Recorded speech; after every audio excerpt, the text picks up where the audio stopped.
Okay, I see that almost all of you took seat, so we can start. And this ETIP SNET and BRIDGE Key Results Step Forward event. I will be today your master of ceremony, and then I will also moderate a panel discussion later. And first, I really would like to thank all of you to attend this event that for us is really important. My name is Maria Laura Trifiletti from Zabala Innovation. For the one that don't know me, or for the one that I still didn't spam, so in these 3 years.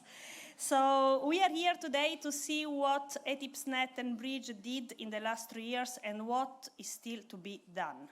And when I say to still be done, also to support the European Commission in their policies, in their priorities. And also from the stakeholders, industries, research center, universities that are part of our network, what are the needs in terms of R&I. And today, we hope that you will go home, apart with a good dinner and good new friends, also with this new information and interesting information. And for the ones that are not already in our network, I hope that we will give you a reason to join us. That is really important. We always need and we always want to have new forces. Today, we will, all of you received the agenda, and we will go through 2 keynote speeches, and I really want to thank both DG Ener and Cinea, that are the fathers of ETIP SNET and BRIDGE, that will give us some hints about the new policies, about the projects that are inside of these initiatives, and the further needs. Then our chair, ETIP SNET chair, Norela Constantinescu, will give us a speech about advancing an energy transition, highlighting the achievement of ETIP SNET and BRIDGE in this field. Then we will have a panel discussion with 4 well-known panelists, so Elena Gerard, Antonello Monti, Santiago Gallego, and Andreas Turk. And then the event will be closed by Luis Cunha, and not because it's the last or least important, but because we want to path the way forward and how to become powering forward. Norela Constantinescu there will give us closing speech, and then we can enjoy all together the dinner. So let's start, and I invite you, Vincent, to take the floor and give us your keynote speech. The floor is yours.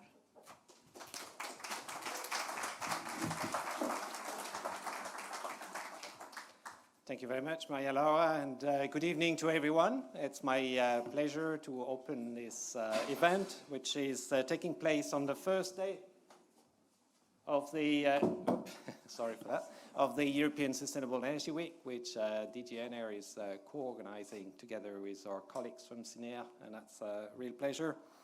This evening, we'll be talking about 2 successful initiatives that are really instrumental for advancing research and innovation in smart grids and smart energy systems. And I know that in the room, there are some people who are new to this community, so let me just say a couple of words about these initiatives, starting with the European Technology and Innovation Platform for Smart Networks for Energy Transition, also known as ETIP SNET.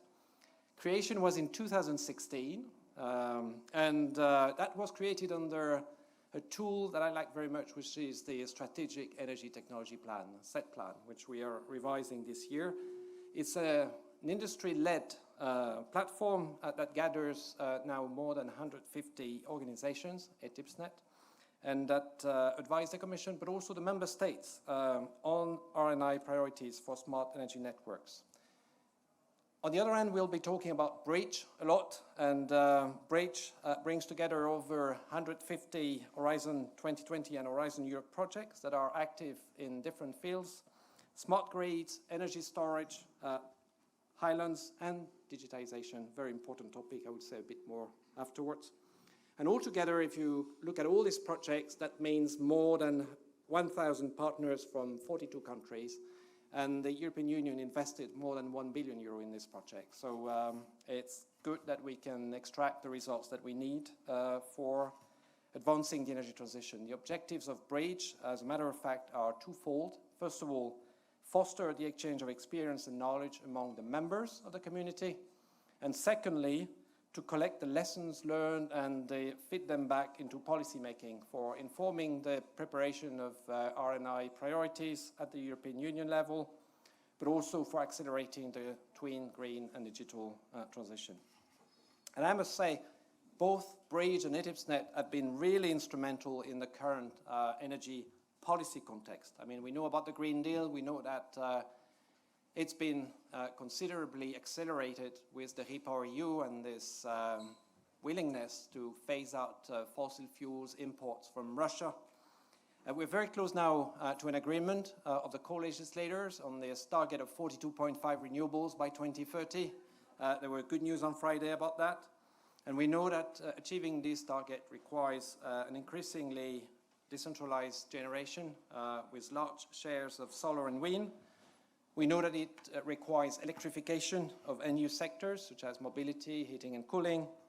And we also need a flexible energy system, which includes distributed energy storage and serves a more flexible demand that is able to follow a more intermittent generation. So all this means that we need more smart grids, and these smart grids should be the backbone of our energy system. And this is why in October last year, we published an action plan for the digitization of the energy system. That was first of a kind, and we are now implementing the actions which will strengthen the framework that we have proposed. So we are working on accelerating or facilitating the access and exchange of data in the energy sector. We're also working on mobilizing further investments in smart grids through a digital twin that we are developing together with ENSOE and EUSEW entity. We're working on engaging consumers through digitalization, but also looking at the other aspects, cybersecurity, reducing the energy use of digital solutions. So that's a big program that we have put forward and that we're working on. And in the action plan, we also stress the importance of developing research and innovation in the field of smart energy systems. And that's exactly where ETIP SNET and BRIDGE play an essential role. But this role is not limited to research and innovation. And I think the two initiatives, I can say, have been extremely useful in providing feedback, both for research and innovation policy, but also for our energy policy at large. And I would like to give you a few examples of that. I mean, first of all, it's fair to say that the people, I was about to say the colleagues, it shows how close we are in this between Commission and you in the ETIP SNET and the BRIDGE initiative. You were instrumental in helping us preparing the action plan on the digitalization of the energy system. I mean, that without your contribution, we would not have been able to come up with all these ideas. That was very useful. But you've also fed back information for the preparation of the electricity market design reform, which was done in record time and building on some of the information that we could get from you. We're using your information also for developing the network code on demand-side response, which is under preparation now. And ETIP SNET is also now preparing 2 papers to advise on regulatory sandboxes and also on the European energy data space. That's a big priority of us, creating that common energy data space, and we count on ETIP SNET to help us get the information we need to develop that ambitious projects. And these contributions are very valuable because, on the one hand, it is important to receive recommendations from practitioners in the field, which are experiencing the challenges that the Commission tries to address. And on the other hand, it is very crucial to have evidence from projects on how innovative approaches and technologies could work, be it flexibility services for the grid, energy communities, or data spaces. I should also say that the flagship reports published by ETIP SNET are guiding the R&I priorities for smart energy systems and are key inputs for preparing the Horizon Europe work programs. We also have excellent papers produced by the 5 working groups of ETIP SNET, and I think we'll hear a little more about these 5 working groups in a few minutes. And these 4 working groups also provide very useful insights on key cross-cutting topics that are data management, regulations, business models, and consumers. These are very important topics for us, and we're glad to receive the inputs from these working groups. It's clear for us, therefore, that developing ETIP SNET and BRIDGE and keeping the interactions going between the 2 initiatives are essential. And this is why we work very closely with the SINEA colleagues on both these initiatives, and we finance the joint secretariat, which has been very active. And that secretariat, I must say, has been instrumental in drafting the various reports and the consulting process of a wide range of stakeholders, and I think we've benefited a lot from that as well. I think the Secretariat also helped, it's fair to say, the communication of ETIP SNET and BRIDGE, and today is an example, of course, and I think it ensured as well the representation at events where the industry meets. I was in NLEAT last year. I saw the big work done by the Secretariat. I was in Munich last week, right? And for the big conference and the big fair, and I could see as well that ETIP SNET and BRIDGE were very active there. So that's all very good. There's many examples that we could cite, of course. For that, I would like to thank the enthusiastic chairmanship of ETIP SNET and BRIDGE, all the excellent contributors, and many of them are in the room today, for their good work, the excellent joint secretariat as well. And last but not least, I would like to thank the colleagues from SINEA who are overseeing these actions, and this is really useful. Now, if we look ahead, we need to continue this strong cooperation and continue to deliver strong results. And I think the work of ETIP SNET and BRIDGE needs to also continue shaping up the research and innovation landscape for smart energy systems, and to give sound advice on both the priorities and the implementation drivers and the bottlenecks. I think both initiatives should continue to deliver on the annual work programs that they have, but they, in my opinion, should remain agile and help us address unexpected challenges. And we've seen last year how the challenges can be unexpected in the energy system. So we also need to reflect on how to further bridge the gap between innovation and market. That's a very important issue. I think with the new Green Deal Industrial Plan that was adopted in February this year and the Net Zero Industry Act in March, we saw that we need strong support from research, and we also need to find ways of delivering innovation results to the market. So I think that should be also a central priority of the work that we are doing in these initiatives. On our side at the GNR, we will continue, of course, with the support from SINEA to support you in ETIP SNET and BRIDGE as much as we can. We are happy to listen to your concerns, your needs, and try to respond to those as best as possible.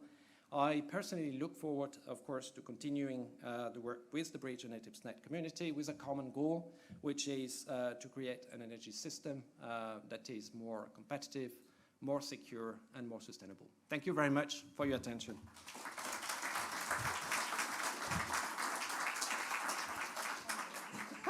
You have to stay here.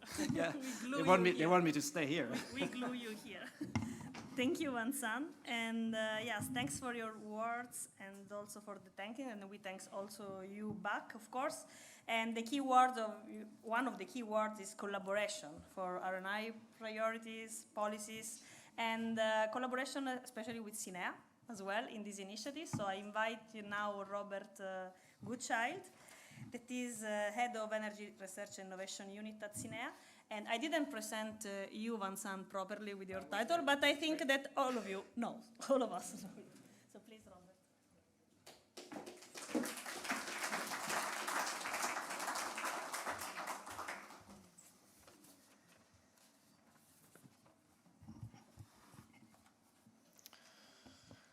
Good evening, ladies and gentlemen, and thank you very much for that introduction. Vincent has already mentioned the words support, support, support in context of SINEA many times, and I think that's really what our job is to do. But today I've been asked, when I looked at the agenda on the internet, and I saw that I've been asked to say, what are the key exploitable results from all the projects in less than 10 minutes? And I have to be honest, I think that somebody is having a little joke here, because from what I understand from the project advisors that I have in my team, there are really rather a lot of key exploitable results, and it would be unjust of me to go through them all, and we wouldn't be out of here before midnight if I did. So I won't do that, if that's all right with you. I will come up with a couple of examples, perhaps towards the end, but first I want to explain what SINEA's role is in this wider picture, in case it's not absolutely clear for you. So SINEA is the Climate, Infrastructure and Environment Executive Agency. And we never use that because it's far too long, but what does it mean as an executive agency? It essentially means that we are given certain tasks by the Commission and we execute them. And our tasks in the sense of BRIDGE and ETIP SNET are pretty clear. The first is that obviously we pay the projects that are in that. We are checking what they're doing, of course, but we're paying them. And that's obviously quite an important role to keep the whole machine moving. We're also managing the procurement contract, which is supporting the whole secretariat. And that's something that Andrea Fedrin, who is sitting over there, spends a great deal of time helping behind the scenes to get everything moving. And so I thank you, Andrea, for this. And if you have any questions about it, he's there afterwards. And the third thing is that my team are also very enjoy being part of your working groups, and they get a lot out of it, because what they like and what the attraction is for a lot of them of working in SINEA is the contact with people who are doing research every day.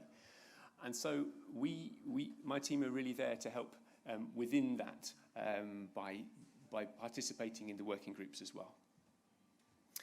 I want to highlight a couple of other tasks that we do at the same time. Of course, we were the people who were organising the selection of all these projects. We have organised evaluations. A lot of my team, they're not here this evening because they're running evaluations.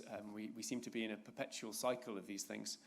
And we're also there to help each of the coordinators of the projects navigate their way through the huge amount of rules. And so my team of project advisors are there to help all of the projects, and as well as the Secretariat, in getting the objectives. We're also there to help with getting the information that you come up with, your key exploitable results, to the Commission. And this is where we feed back into the policy that Vincent and his team are developing, and others elsewhere in the Commission. We're also tasked with looking for synergies between different projects. Now, of course, you're looking within BRIDGE, and you're working together on certain aspects. There are also other projects which are outside the initiative, and our task is also to try and ensure that these synergies are exploited, and also the synergies with other programs. SINEA manages the Innovation Fund, SINEA manages the Life Clean Energy, SINEA manages the Connecting Europe facility for energy, and we're there also with our project advisors to help you when you get to the end of your projects to think, oh, I want to exploit this somehow, and we can help point you in the direction of more funding if that's what you need, or particular other initiatives. So that gives a little bit of background as to what our role is in this process, because I think it's important to understand it, that we're quite separate from the Commission, but we work very closely with them as well. But then we come to the key exploitable results. Now, I asked my team, what should I talk about? Which are the key exploitable results of BRIDGE? And they gave me a series of examples that I could perhaps talk about. So, and then they said, well, you choose. So I've chosen two. And I think with these examples, they could perhaps give you an example of the range. The first one that I chose was to talk about was VPP for islands. Now, the energy efficiency of islands is obviously quite an important issue. And this project we liked because it looked at all the different elements. It looked at the grid, it looked at renewable generation, and it looked at the consumption by citizens. And obviously, if we're going to look at the citizens, the objective is to make them self-sufficient as far as possible in energy. And it did this, by developing a virtual platform. And I get a headache when I get terms like virtual platforms, because I have no idea what they was. So when I asked the project officers, what is this virtual platform? They said, oh, okay, let's explain it in simple terms. So I'll try and do it now, because I've had to learn this. This platform is based on a digital twin, and it's based on a digital twin that takes into account the prices, the consumption, and the weather. And it uses this information, historical information and real-time data, and combines it with artificial intelligence. And the idea is this will give a tool which will help deal with the fluctuation in res generation and in consumption. And it seems that it's being reasonably successful. It's being developed and tested, and now it's being deployed in islands in Spain and Turkey. So I think that's a concrete example of something that's been rolled out into the real world, if I can put it that way. Then the other example I want to take is the OSMOS project, and there the potential of the cross-border energy sources and the importance of those in enhancing the resilience of the grid and making it more flexible. And by developing design and operating specifications and testing it with the TSOs, they seem to have got to something which is actually very useful. And they've also developed a particular flexibility device, which is integrating power electronics and different energy storage equipment.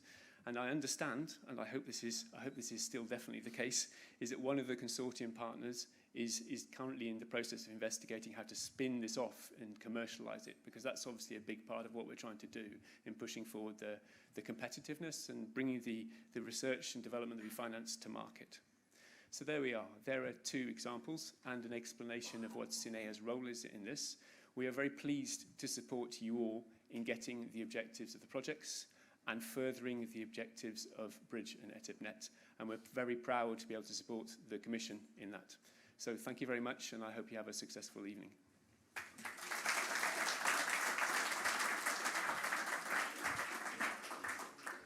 Thank you, Robert. And yes, we have been unfair with you asking what we ask. But you managed very well, at least, to give us two examples and maybe raise the curiosity of the others to check what all the other 90, now we have 155 projects in BRIDGE and ongoing 98, what they are doing. And I think that there are many people here that can tell you more about projects. So there is also a corner there on BRIDGE with a leaflet and with people that if you want to talk about, so you can gather and sit there together. I will thank so many people after, but I also want to thank George from DG Ener side that really support ETIP SNET a lot in this journey. But now let's go to dig into what we concretely did. And I asked Norela Constantinescu, that is the ETIP SNET chair, to enlighten us on these results. And this will be followed by the panel discussion. So Norela, please, the floor is yours.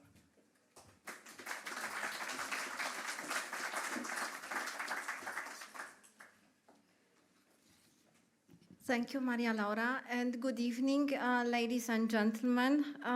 It's a pleasure to be here during this summer evening. The storm is coming as well, so there is a change in the air. We bridge actually with this event 2 weeks of infrastructure forum, of Athens forum, of Florence forum, CIRAD as well. Some of you were there. InnoGrid, where ENSOE and ETSO developed a conference together with EU Sustainable Energy Week. And I would address you all here, of course, my colleagues in ETIP SNET, those in BRIDGE, but also Vincent, Robert, George, Maria Laura, and all the team of the Secretariat, and my vice chair, which is sitting just in front of me, as well as the working group chairs of both BRIDGE and ETIP SNET. I would start by mentioning actually a little bit about what we call the governance between ETIP SNET and BRIDGE. We are the two pillars of an entity which has to move forward. Advancing energy transition. I would say more than advancing, we have, I think, to accelerate, to speed it up, and to make it urgent. And in this way, the two entities are, on one hand, ETIP SNET is looking ahead to develop the roadmaps to link to DG Energy and afterwards to SINEA with the work programs of Horizon 2020 and Horizon Europe presently. And BRIDGE is the pillar which is implementing actually all these actions, and you have heard there are 150 projects which were put in place. In ETIP SNET, we have actually a huge community which we try to make it working together and moving in the same direction. So we mentioned many experts which are gathered in 5 working groups looking at the energy system with a look to electrification, to sector coupling, to flexibility. Another working group looking at the interface with the storage and flexibility technologies, renewable generation, and flexibility measures coming from there, digitalization and customer engagement, and last but not least, the implementation. We were streaming actually the results of the bridge, and we were trying to put them back into our innovation cycle with the roadmaps and implementation plans. So Nikos Hatziageriou is here in the audience. He was helping actually to produce these deliverables. And we take into account the state of the art which is coming from the bridge.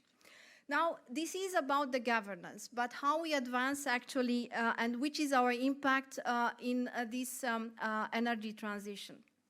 Vincent, you were mentioning, and I have actually the same order, sorry, apologize, but probably it's coming naturally. First of all, the electrification. And the electrification is twofold. On one hand, renewables integration, and of course, we have to think about 2-3 times the capacities which we have today by 2035. So this is huge, actually, effort which has to be done. And we have to solve, first of all, of course, the grid reinforcement, the grid capacity which has to be available, expansion as well, because the offshore needs to be connected physically to onshore. But we also have to solve the technical issues, interoperability, operational issues. And Robert, I was pleased to hear about Osmose. Of course, it's a project which is led by the GSOs. I will mention here maybe the last one, which is also first of a kind in its development, which is Interopera, a huge project of 50 million euro support by European Commission, which is looking actually in deployment of offshore. On the other hand, of course, we have a lot of distributed capacities, and I'm talking about PV.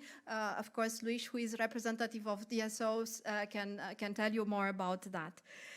Furthermore, we look at electrification, and indeed is driven by transport sector, mainly road transport. And the fact that we had actually working together, put together the experts, aligning on major issues which we see from power system point of view and from energy system point of view, we managed to get into contact with EUSEW partnership, and I saw Lucy in the audience. And in this way, we created this cooperation with another ecosystem, also looking in research area. So smart charging, vehicle to grids, but we also have to understand the needs of the customers on the other side. So the business model, the value stacking for them. We also looked into the electrification even of the heavy-duty vehicle, and there again cooperation with AirTrack and EUSEW partnership regarding the corridors for hyperchargers. The other sector which will drive the electrifications is heating and cooling. And here one of our working group was developing the coupling of heating and cooling electricity sector in renewable energy driven Europe. We have delivered this study last year. So this is about some outcomes and papers of ETIP SNET, which are supporting actually the development of our roadmaps and research plans.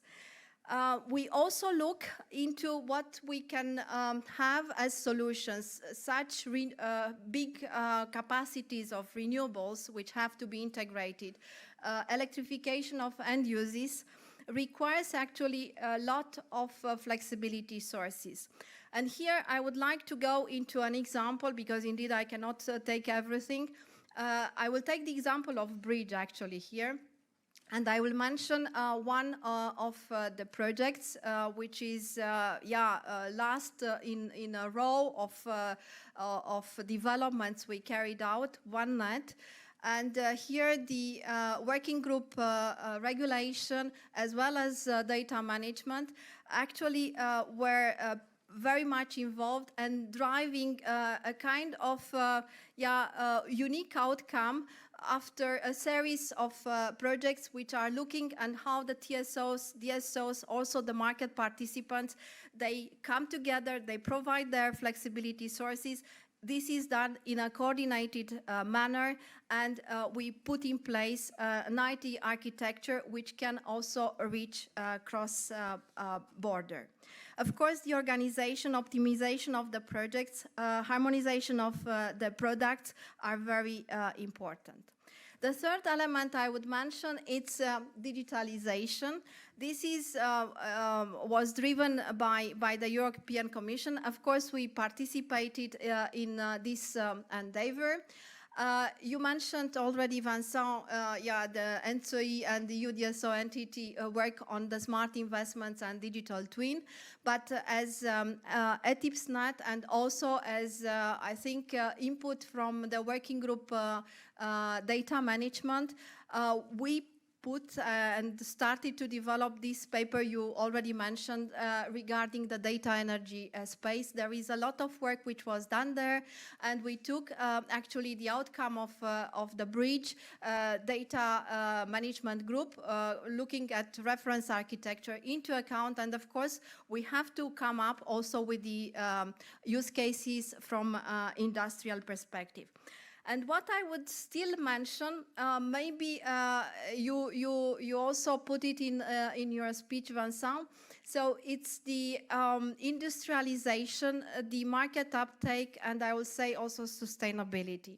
And here the Net Zero Industrial Act put a pressure on us, and we were managing to deliver very fast this paper on the regulatory sandboxes. And for the first time, we were actually taking the industrial view and not so much the regulatory, so the regulator's view. And in this way, we try to identify the barriers, which are the major use cases we can look for in the future. Now, I would come to an end of this introductory speech. I would say that we need to cooperate in broader sense, and I mentioned few initiatives we have with 2.0 partnership, also with the Clean Energy Transition Partnership. We with also international settings like ISGAN, so we were exchanging with them, and also the presence, the cooperation with other ETIPs, like for example renewables, heating and cooling, ETIP Wind, it's also present here, and also the participation in events, CIRED, SIGRE, and LEAD ISGAN. We need to probably continue what we started with Luis to do in the last year, to strengthen these links between the ETIP SNET, which is looking at the planning, and BRIDGE, in order to make all the time the use of the state-of-the-art coming from the projects. Of course, Robert, it's difficult to streamline the results of 150 projects, even if they are put it in, I don't know, 4 working streams. But I think the value of BRIDGE and the fact that they meet, they have a chair and so on, it helps actually to extract and to put forward outcomes which are helpful for us to build up the new research plans, but also to provide feedback. Sorry, to the policy makers. So I will stop here for this advancing of energy transition by saying that, yeah, energy transition, it's actually an urgency. So, yeah, thank you very much.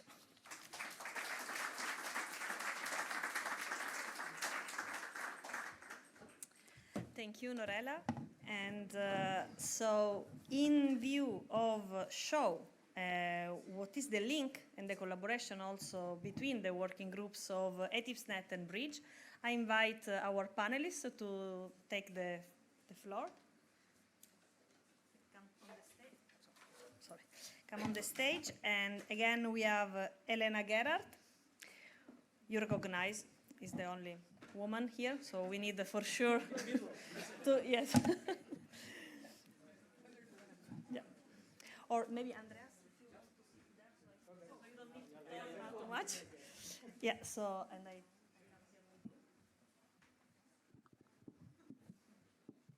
hello?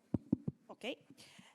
So Antonello Mon, so you are senior researcher at Vito and also chair of the working group of regulation in BRIDGE. Then we have here also Antonello Monti, that is from Aachen University, director and professor. And you are also here representing ETIP SNET Working Group 4 and BRIDGE Data Management and also Customer and Citizen Engagement. So you have a lot of hat today here with us. Also Fraunhofer, yes, okay.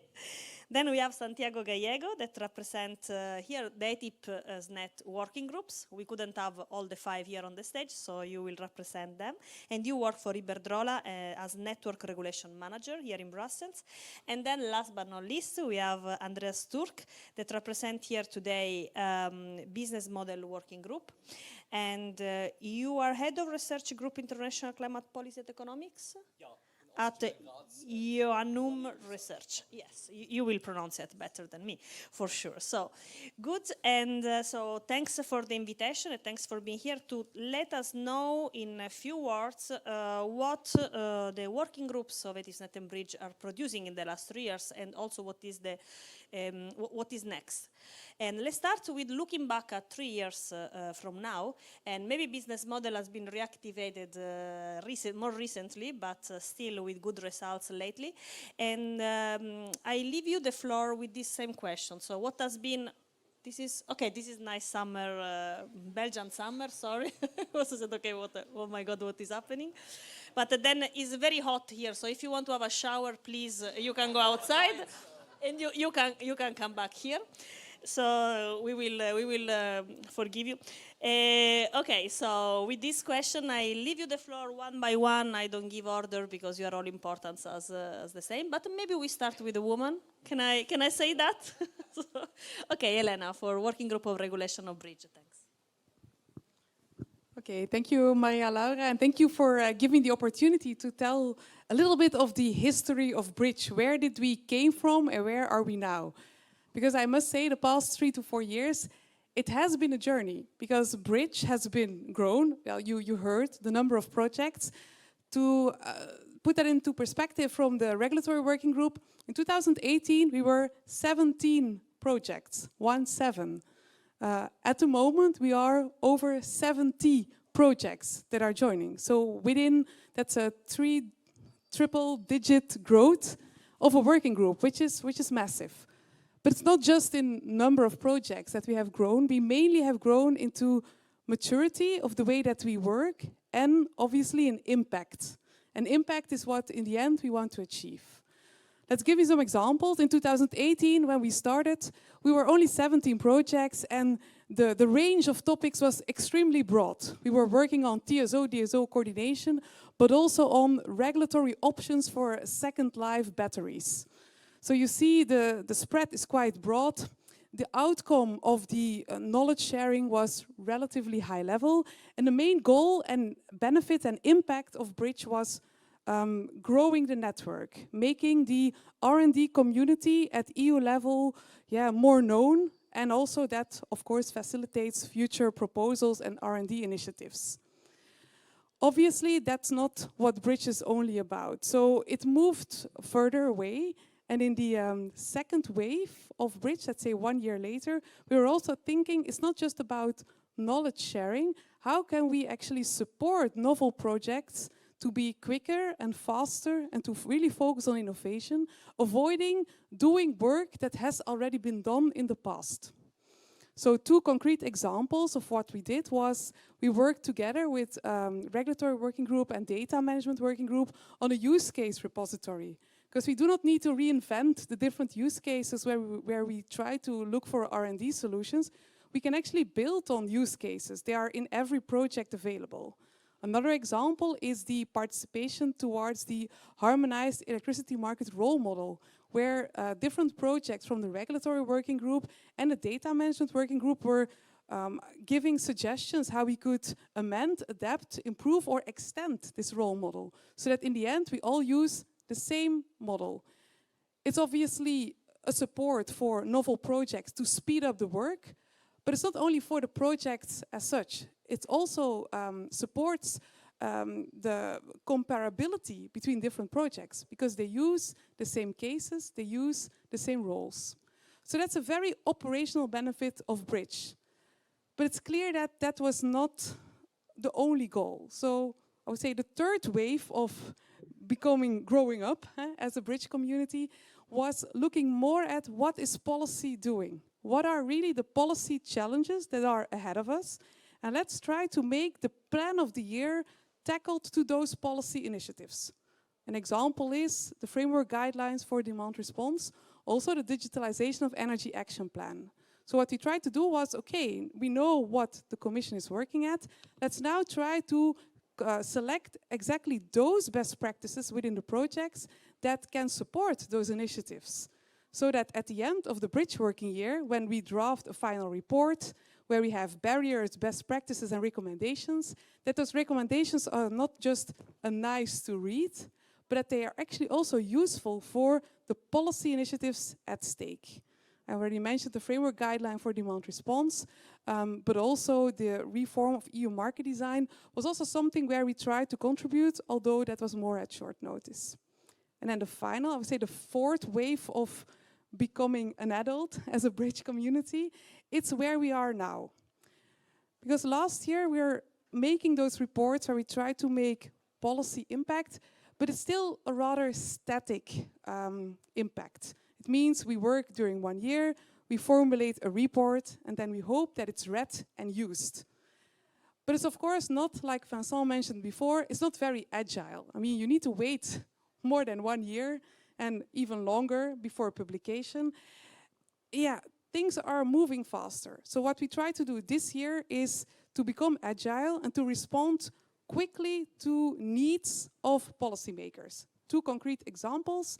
We also agreed with the drafting committee for this new network code on demand response that maybe there could be a direct interaction with BRIDGE. For example, for topics like aggregation is an example.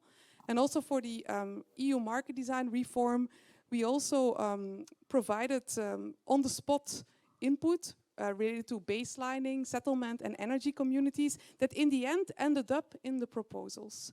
And that's something that we would like to continue, but that's where I would like to close. That will be the challenge of BRIDGE for the coming years. How can we make this agile, I would say, way of working happening, knowing that the amount of projects and the massive amount of information has exponentially grown. So that will be, I would say, the challenge to beat, but luckily we can do that in collaboration with a lot of interesting, nice and intelligent people here in the room, but also in the entire BRIDGE and ETIP SNET community. Thank you, Elena. Thank you for this and yeah, for the suggestion also to move faster and in a more agile way that could help also to give the right reply, the needed reply, faster at the right time. So this is a good suggestion, for sure a challenge that we can face together and solve together inside of BRIDGE and ETIP SNET. And I would like to ask, and we alternate a bit ETIP SNET and BRIDGE, I would like to ask Antonello about the experience and the achievement of Working Group 4, that is digitalization and customer citizen engagement, also aligned with BRIDGE, the 2 working group in BRIDGE that are in line with these 2 topics. So how you acted and what has been done in the last 3 years and what is planned to do also to face these challenges. Sure. Well, some topics were mentioned already in cooperation with that working group, Elena already mentioned, but I think 2 activities are key in the working group data management. One is the reference framework and one is the data exchange reference architecture. And I think that particularly I would like to focus on the second one, also because the one I know better. And This exercise reached now the level 3 because we had a version 3.0 that is going to be released officially with the report that is under finalization right now. And I think that's been a very interesting exercise because if I look back at the previous version, how thanks to the project and the process, we clarify to ourselves what we were trying to do. And I think if I compare the DERA 2.0 to the DERA 3.0, there is a great element of simplification, which is a signal of better understanding where we want to go. And the challenge that we were facing with the DERA architecture is that while we were trying to understand digitalization of electricity, we also had to understand that it's not only electricity, and then we had to understand it's not only energy. So when we were putting all these things together, it became massive and complicated. But then thanks to the project, we started understanding better. Then DERA 3.0 is really this step forward. And I think what I like of this step forward, and I have to thank some of the projects that have been new in this area, in this domain, which are really contributing, and I'm referring to the one related to data space, because at the end, what we realized that the perspective of data space is making the picture easier. And then some components that are coming from the data space are actually the key elements that allows the solution of many of the questions we had. And in that respect, going back to projects that are fitting, I think the link came thanks to the OneNet project with the development of the so-called OneNet connector that has been the first development in the field going in this direction, putting the foundation of an architecture, as also Norella mentioned before, going in this exactly direction. And then we step forward really thinking data space, and that's what DERA 3.0 is mostly about. And this, I think, has been a very relevant step forward because we have now the tools and the instrument to think about data exchange, not only within operator, which was the original step. The big challenge started with previous project like coordinated interface that were fitting the first generation, then understanding better in the electrical with OneNet, and then going one step forward now with the data space principles. And I think this frame of development together with the framework development, which is more looking at the use cases in a more abstract way, built really the foundation for us to understand what we mean with interoperability. Because right now, this is the top challenge to really understand what interoperability is about. I always bring this as an example because as electrical engineers, a few years ago, you were asking the question, saying, what kind of plug are you using? This was my interoperability question. What voltage level? It was easy. And then we start understanding it's about data exchange, but then we understand it's not enough. It's not just the type of data, we went to service. And all this new challenge on interoperability are expanding our understanding of digitalization. But I think that's the major result. We are now at a very good level of understanding and building something that we can call also European. Yeah, thank you, Antonello. And from what about the customers and citizens? From the customers, I think that would like to mention two aspects. In the last year, particularly on the customer, in ETIP SNET, in BRIDGE, they've been structuring. So in three main lines of activities, which are looking at the indicators, at the methodologies of engagement, and the smart tools. And these activities were able to extract some key important taxonomy on these different three aspects, categorize, also merge, because I remember from the report, something like more than 90, then went down to 60 indicators. And then the task is to go even lower. And then this will be the foundation then to go back. So I would say the customer being mostly input type direction. And now that the knowledge is there, is going back to the project and help them, because not all the projects are equally, let's say, developed in the concept of customer engagement and measuring also. So that's where BRIDGE is helping. From the project are more in that focus now going into the other one.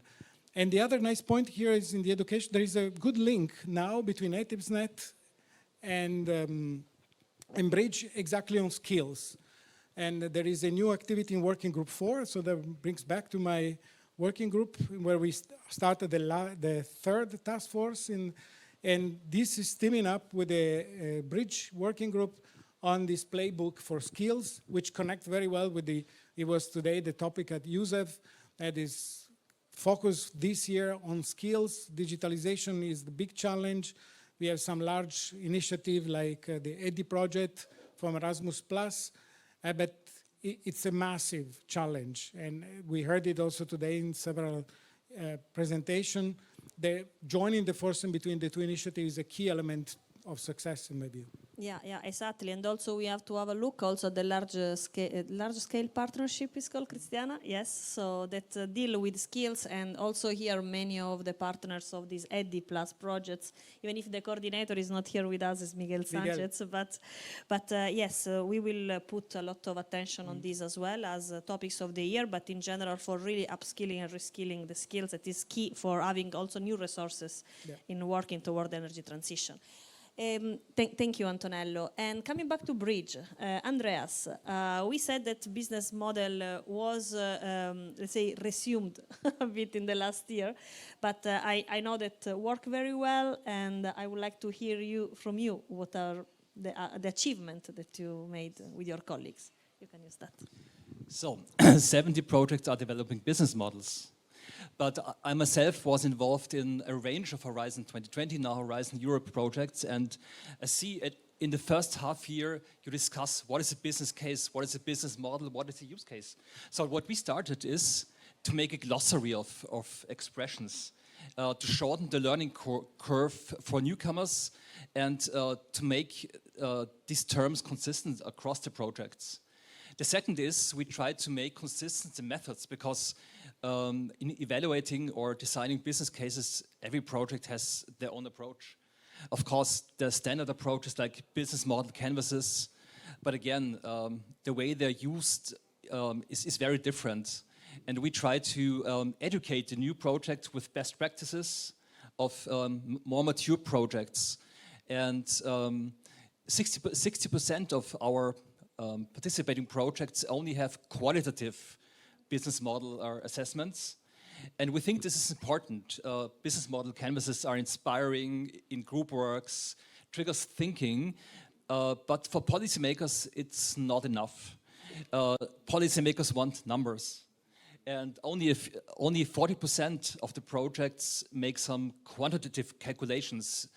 And here we want to guide also the projects how to do it, how to create a consistent framework, for example, for cost-benefit assessments, including not only the pure investor point of view, but maybe also CO2 price, social indicators. This is completely missing in most projects.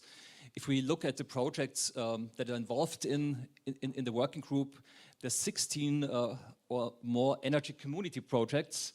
And if we want to find a value proposition, we need to include the social value aspect, the environmental value aspect. We can do it in a qualitative way, but policymakers want to know more. And we think this is really missing in many projects. And the business model working group wants to create templates, how to use some simple methods like canvases in a consistent way. You can use a canvas and looking at the value chain from very different perspectives. And you need to see how to prioritize. We also want to create an Excel sheet, how to more consistently calculate quantitative or revenue streams. And we know that sometimes it's very difficult to quantify numbers. For example, how can we estimate the value of flexibility in 5 or 10 years? But we have 70 projects, and we can make assumptions, and we can make ranges, scenarios. And this is the big value added, I think, that we're creating at the moment, to have more tangible results that may also lead to better policy making. This is really interesting. This sounds really a recommendation also for the Commission, for CINEA, for the projects, for the future projects. And for sure it's a big challenge, but we are sure that your group will work toward it. And now, last but not least, Santiago, for all the working groups of ETIP SNET, you represent here all the one that has been mentioned also by Norella already, and of course you cannot tell us all you are doing, because also I believe someone else will focus on this, but you, and we did a lot in ETIP SNET. So maybe you can give us a bit of information about this and a summary and the next steps ahead. Yes, sure. Thanks for the invitation to this nice event in this extraordinary setting. Even if it's getting worse outside, I hope the cocktail is not outside. This, let's see. Okay, we will see. So today I'm representing the working group 1 and the rest of working groups that have a similar way of working. I guess I don't have experience in the other working groups, but the contact we have with them is similar. So we are working the same structured manner, and I would like to. I will give you some examples of what we are doing in the working groups, specifically in working group 1. But I would like to put it in the context of the collaboration that we are speaking today here. The collaboration between the working groups, the several working groups, and also between the working groups and BRIDGE, and as Norella said, not only BRIDGE, but beyond the limits of ETIP SNET, the boundaries of ETIP SNET. So the way I see it, we structure our work in layers or levels. The first being, the work that we do within the working group with our members. Our members come from diverse sources, geographies, knowledge fields. So the first thing that we have is to try to know what could be interesting for the Commission, for the general public, and try to see if we can provide some input from our field of expertise. Working Group 1, for example, the key topics for Working Group 1 are reliable, economic and efficient energy for the system. So this is what we really want to focus, or we need to focus. And our members come from the industry mainly, but system operation, manufacturers, but also from the academia and the research centers. So we have a really good representation of all the actors that can provide good input on the topics, the mentioned topics. Also, what we have is I would say that we have a seniority in the expertise that we have from the groups. The members that provide input and participate in the working groups are real experts on their respective fields. So that's something that we have to put in value, and to have to say that the working groups are really providing good input, good assessment in our reports, in our papers. So the first layer that will be this one will be the work that we do inside the discussion, the dialogue that we have every week, every month. And in this case, for example, in Working Group 1, 2 years ago, we published a paper on sector integration that was very welcome. This was because some of the actors that I mentioned, manufacturers, system operators, and academia, thought that was really the time of saying something on that and giving our expert view on that. And then I see that there is a second level or a second layer in which we try to open the discussion to the other working groups. And I put another example because last year also we published a paper on electromobility, understanding that the impact that electromobility, electric vehicles, have in the grids. Because electromobility, as other topics, are really broad, and what we need to achieve, what we need to do is just to tackle it from the perspective of our working group. But then we understood that there is something that should be said in this case, by Working Group 4, because even if we are saying that smart charging is the cornerstone that we have to achieve in the short, medium, and larger term and long term, we should have in place, even though it's always the customer, it's always the user who drives the charging of the electric vehicles. If they don't want to do it, then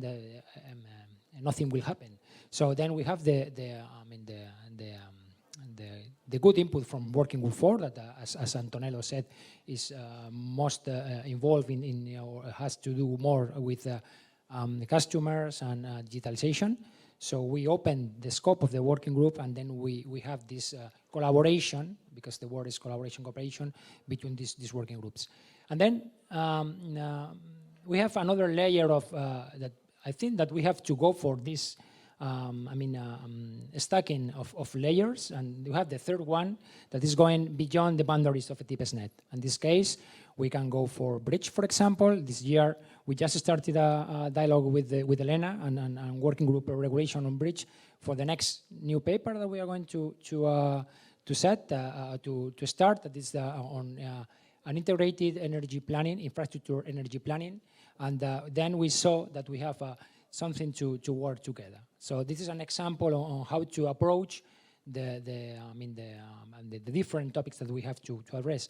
And of course, we had also last year we have published an interesting paper. I think Vincent said it. We are doing things that are taken into account for the for example, network on demand side response.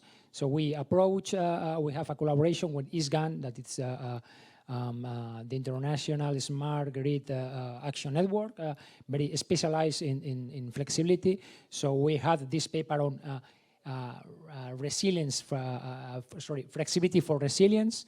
So we had the input for ISGAN, and so we provided also together the work that or the input that probably will be valuable for the next step to the Commission or the public in general. So and next steps, next priorities, we have we are going to finish a paper. We are about to finish a paper on hydrogen. Again, hydrogen is a broad concept, but we are focusing on the impact on grids. And then we have also more or less in the medium stage, we have a paper also on energy communities, and also the way that the energy communities can provide flexibility to system operators. And as I announced, we have just started a paper on integrated infrastructure planning. Thank you, Santiago. And it's always nice this evening to continue to hear the word collaboration. And this is exactly what we are here for and what we are trying to strengthen every day, especially in the last months, between Bridge, between ETIP SNET, but also we will see with Luis now, also with other initiatives that have been already mentioned by Norella. And I don't want to forget here one of the main achievements of ETIP SNET, led by Nikos Archaziriou, Rainer Bacher, Aris Ademias, that is the roadmap, the 10-year roadmap where ETIP SNET identified R&I priorities for the next 10 years, and based on which we produce also implementation plan where industry, research center, universities propose and let's say push forward topics for the next work programs that will be published. So this is really a key achievement, and this collects all the point of view, all the needs, and this is a good proof of all collaboration among several stakeholders. And also I would like to remember that another tool that has been created by Pantera project that ended yesterday, that is the ERI platform, is now live. Of course, it needs to be improved, but as I said yesterday in the final event, Pantera project, Pantera consortium, and I know here there is the coordinator and some partners, build up the first 4th floor of a 7th-floor building, what I use as a idea yesterday, because now the next secretariat will support ETIP SNET and BRIDGE in improving this platform. And this platform can really be used as a one-stop shop for smart grids and energy system platform. We created in the data management plan, we are testing still the use case repository, that is also another achievement of Bridge, and where also maybe the stakeholders of ETIP SNET can collaborate. And for sure, we could also, let's say, push on knowledge creation, thanks to all these platforms that are linked and accessible through ERI. So these are, of course, ongoing working, but these are also other examples of good achievement, stuff that are on our plate and needs to be further developed. I would like to ask also the audience if I have any question before closing the panel, or if anyone want to add something. Okay, no? So thank you to the panelists, to all the panelists for being here and for proving that we are collaborating, we are here, we are alive, and we want to do more. Thank you very much.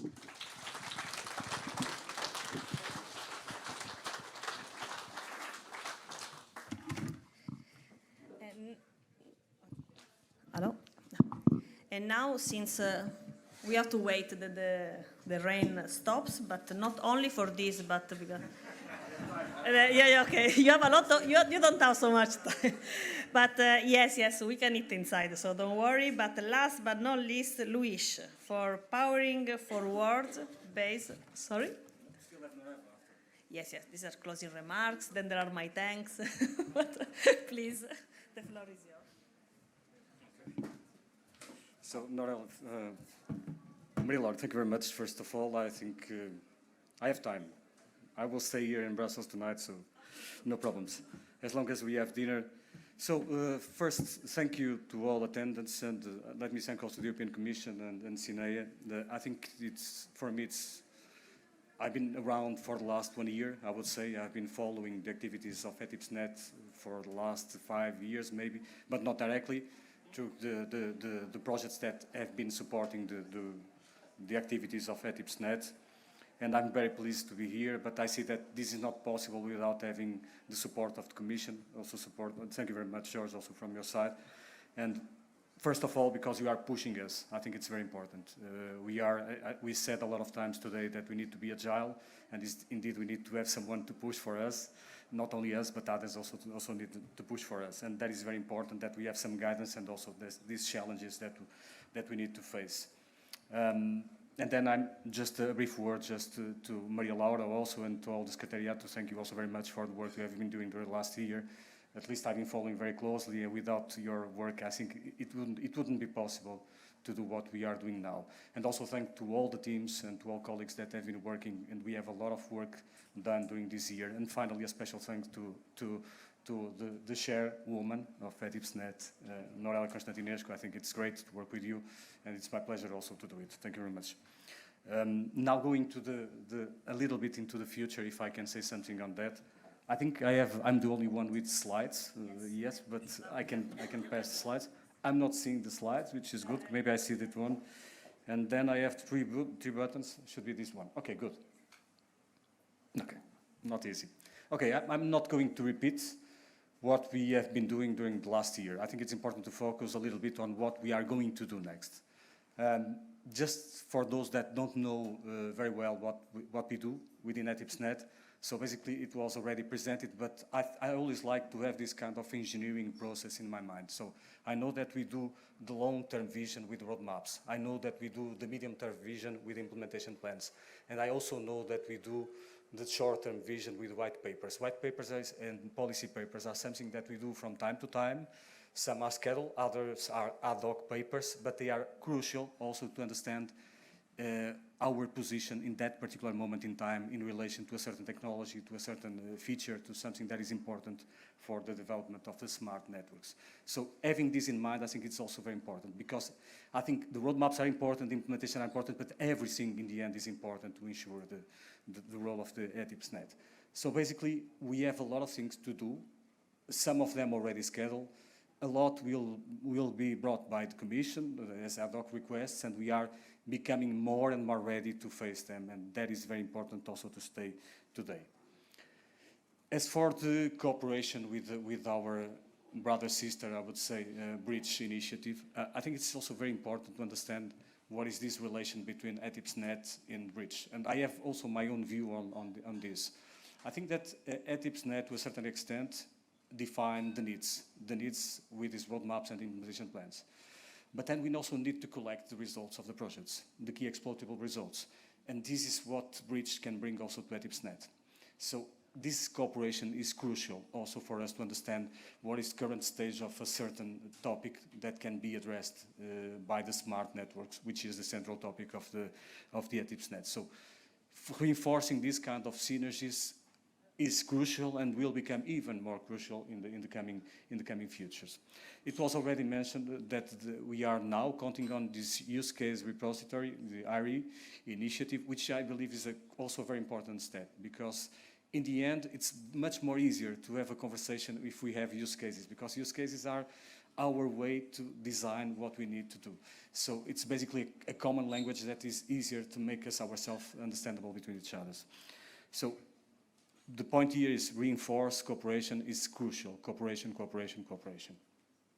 Finally, because it's also about cooperation, we also have several partnerships. I think this is a nice picture, but it's still a limited one. I think we would like to see it broader, I mean, with more pictures there of different initiatives.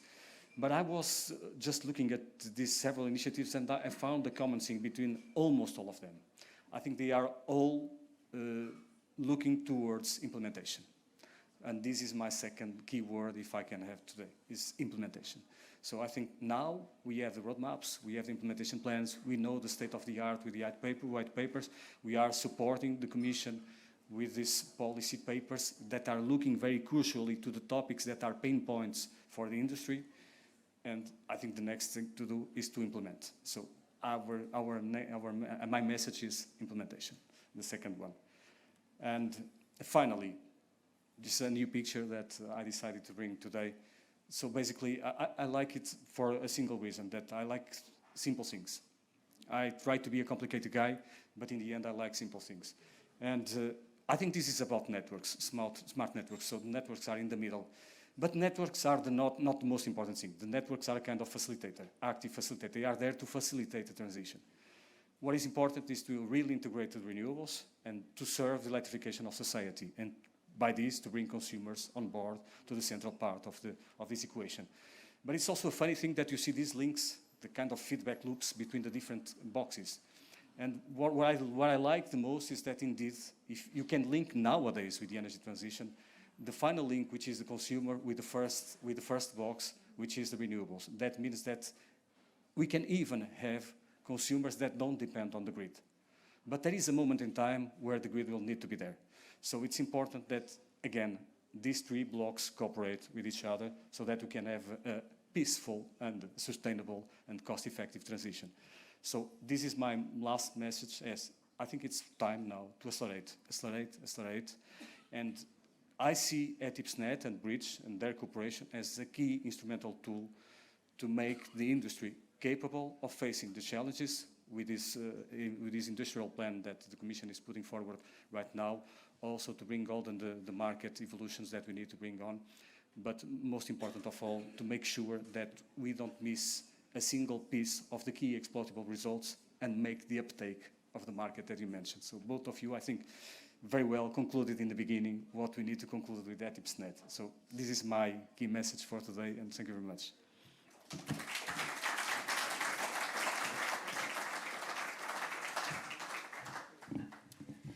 Thank you very much, Luis. Also for sometimes to be complicated, it is also another challenge that challenge all of us, so to improve also in this. We finish these presentations, the panel, and I hope that were interesting for you. And I would invite Norella to have our closing remarks. Then I will stall you two minutes from myself, from my side, and then we can enjoy the dinner.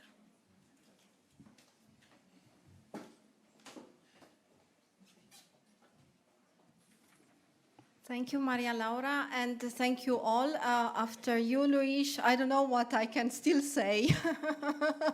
We have heard that actually ETIP SNET has a history. It started in 2016, and I still recall the first deliverable we had, the vision, and I think it was the first entity, the first platform in the whole energy sector which developed a vision. It was really the first one. But we also see that that vision, which was foreseen for us by 2050, it's coming closer to our time, so we need to deliver. And I will take the word implementation. I think you are right. Indeed, we have a lot of experts. We need this cooperation, but in the end, we have to implement our solutions which are coming from the projects. And we are very happy actually to have the support both of DG Energy on one hand, but also SINEA on the other hand, to support us in this endeavor to have this framework in which we act. So this cooperation between different experts, between different countries, geographies, and also beyond actually the smart networks for energy transition. It is a pleasure for me to be actually in ETIP SNET. It's going beyond the TSO world, I have to say, so I am enjoying a lot because indeed we are the networks, we are the connecting the dots actually of the electricity system, of the energy system, between renewables customers, and then they can also be outside our area. What I would like to mention is that indeed we have to establish this cooperation, this exchange of ideas, which is there for many years now, but we need to do that in a structured way. And the new tools which we're developing during the ETIP SNET, BRIDGE, also every platform, so the follow-up of Pantera project, they will help us to actually extract the major points we want to take in our projects, but also in the implementation measures. And probably by looking forward, indeed, the implementation, it's coming through the regulation, through what we have started in the regulatory sandboxes, to what we started in putting in place actually all this digitalization data energy space. And yeah, all this cooperation across also ETIPs and with other platforms like end users, RES heating and cooling 2.0 partnership.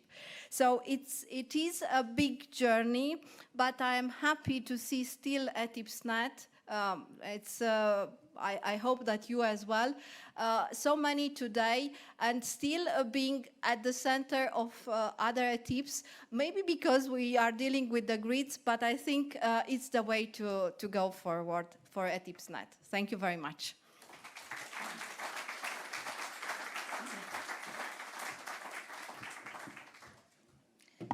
Okay, so dear ladies and gentlemen, dear colleagues and dear friends, I didn't prepare a speech because I decided to take some hints from the discussion of today, and I found a really very suggestion for a closing speech. And it is also weird how sometimes you align your private life with your job life. We heard that Bridge triplicated itself in 7 years, me as well. I reproduced myself 3 times in 7 years, so this is worrying, scaring as well, but I really like the challenge. We heard a lot today this word, challenge, as the crucial word for the future. And I really hope that ETIP SNET and BRIDGE continue with the enthusiasm that I hope that we transmit today. Of course, now it's my turn to thank people, to thank all the people that made this a reality. I want to thank the European Commission, as I already did, starting from Vincent. I want to thank also Mark. I hope that he's not here today just because there is the Dutch king here in visiting, so he has a good excuse. But I want to also thank George. Michela Marasco is a good friend and was the project officer before the last years. Cristobal, Mario, that follow us in this journey. Andrea, Mariana, and Robert that are here today. And Christiana also that support us in several, and Claudie for the set plan involvement of the ETIP Forum. I want to thank the core team. again. Once again, Nikos, Rainer, Aris. I want to thank also Michele De Nigris and Ludwig Karg that support us a lot. And all the rest of the consortium that this, you hear a lot of secretariat is not only me. Is of course, there are a lot of people behind. And I want to thank Clarence, I want to thank ENSOE, I want to thank ETSO, ERA, that brings also the research world with us, and together with the industries, IS and INICO. I want to thank Snorella for your really great leadership and really believing in ETIP SNET. I want to push for it a lot. And Luis, you are new with your curiosity, with your complicatedness is the word, but it's really in the world of challenges. And the working groups, all the working groups, BRIDGE and ETIP SNET, you work on voluntary basis. Yes, it's true, BRIDGE gives a bit of budget, but come on, if you, the commitment that we see from all of you is not given to the 2% of the funds. It's really believing in what you are doing, and this is really, really great for me that learn every day, and for everyone that learn every day from you. So really thanks to the working groups, chairs, co-chairs, and members. Thanks to all the stakeholders that attend the working groups and attend today, and will attend hopefully in the future. Now, my big thanks goes to also my direct colleagues. A big thanks to Eduardo Genova for communication and for all the event that you see realize. Is again not me, there is Eduardo with me together. Then there is Marcos, he led BRIDGE a lot in the last years, together with other colleagues. There is Alessandro Brovaggi that support us in Zabala office, and there is Susanna Garoia that support us also in the institutional relationship as well, in dissemination and communication. And all Zabala colleagues that join us and help also for this event and for all the activities. And for concluding, as all dreams are nice, leave you a nice feeling when you wake up. I hope that I will not wake up, but if it's the case, I really thanks everyone for the great experience and the lesson learned from my point of view and from my colleagues as well. Thank you very much. Now let's go to enjoy the dinner.